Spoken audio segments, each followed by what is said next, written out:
ఆంధ్రప్రదేశ్. ఆంధ్రప్రదేశ్ 2019 నుంచి 2024 దాకా అప్పుల్లో కూరుకుపోయింది. 2024 కానించి అద్భుతాలు సృష్టిస్తారు నారా చంద్రబాబు నాయుడు గారు, పవన్ కళ్యాణ్ గారు, లోకేష్ బాబు గారు. అద్భుతాలంటే మహా అద్భుతాలు. ఇప్పటివరకు మన రాష్ట్రంలో ఇప్పటివరకు ఎప్పుడు జరగని విధంగా అమరావతి అద్భుతాలు, వైజాగ్ అద్భుతాలు, విజయవాడ అద్భుతాలు మొత్తం సృష్టిస్తారు. రాష్ట్ర వ్యాప్తంగా అద్భుతాలు సృష్టించడానికే రెడీ అయ్యారనే చెప్పుకోవచ్చు. ఒక పవన్ కళ్యాణ్ గారు ఆంధ్రప్రదేశ్ని ప్రపంచ పటంలో, పిఠాపురాన్ని ప్రపంచ పటంలో చూపిస్తున్నారు.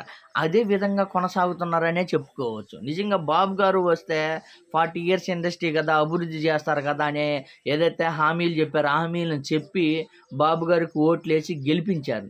గెలిపించిన తర్వాత అది గెలిపించడం అంటే మామూలుగా కాదు, భారీగా గెలిపించారు. అసలు ప్రజలే గెలిపించారు. ఏదైతే మొత్తానికైతే గెలిచారు. గెలిచిన తర్వాత బాబు గారు చేయాల్సిన అభివృద్ధి మామూలు అభివృద్ధి కాదు. ఒక పక్క అమరావతి అభివృద్ధి పటంలో దూసుకెళ్ళిపోతుంది. ఈ టీవీ ఛానళ్ళలో చెప్పే విధంగా టీవీ ఛానల్లో ఒక అమరావతినే అభివృద్ధి పటంలో చూపిస్తున్నారు. కానీ రాష్ట్రంలో జరుగుతున్న ఈ విధ్వంసకాండని చూపించడానికి వాళ్ళ కళ్ళు లేవు, వాళ్ళ కెమెరాలు పనిచేయవు. అలా పోలీసు వ్యవస్థ నిద్రపోతుందని చెప్పుకోవచ్చు. అలా మామూలుగా కాదు, దారుణంగా. పార్టీకి పనిచేసే తప్పేందరా పిచ్చి నాయాలారా మీరు. మీ పార్టీకి మీరు పని చేసుకోండి. వైసీపీ పార్టీకి పనిచేసిన వాళ్ళు దానికి పార్టీకి పనిచేసి సపోర్ట్గా చేస్తే కొడతారా? ఇది శాశ్వతం కాదు రాజకీయాల్లో. ఎవడైతే గతంలో పార్టీకి ఏదైతే వైసీపీ పార్టీలో ఉండే టీడీపీ పార్టీ మీద కొంతమందిని చేశారో వాళ్ళని పట్టుకొని దారుణం చేయండి. అమాయక ప్రజల్ని అమాయకంగా ఏదైతే పార్టీకి సపోర్ట్ చేసే వాళ్ళని దండించడం ఎంత దారుణం. ఇది శాశ్వతం కాదు. ఖచ్చితంగా రోజులు దగ్గరకు వస్తాయి. మళ్ళీ రిపీట్ అయ్యింది, గుర్తుపెట్టుకోండి. ఒకసారి చూడండి అసలు ఎంత దారుణంగా పాపమో.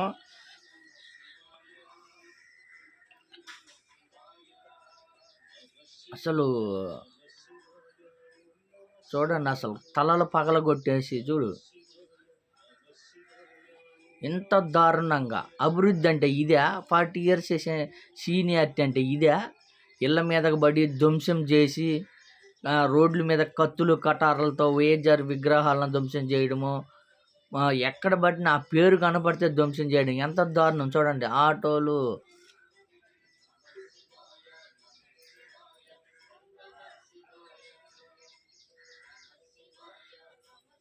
ఇది అభివృద్ధి అంటే, ఇది పరిపాలన అంటే. బాబు గారు 40 ఇయర్స్ ఇండస్ట్రీ ఇదే?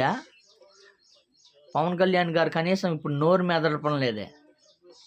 గతంలో సైకో పాలన అంటే దీన్ని ఏమంటారు? దీన్ని అంటారు సైకో పాలన. ఆంధ్రప్రదేశ్ నిజంగా అభివృద్ధి బాటలో దూసుకెళ్తుందని చెప్పొచ్చు.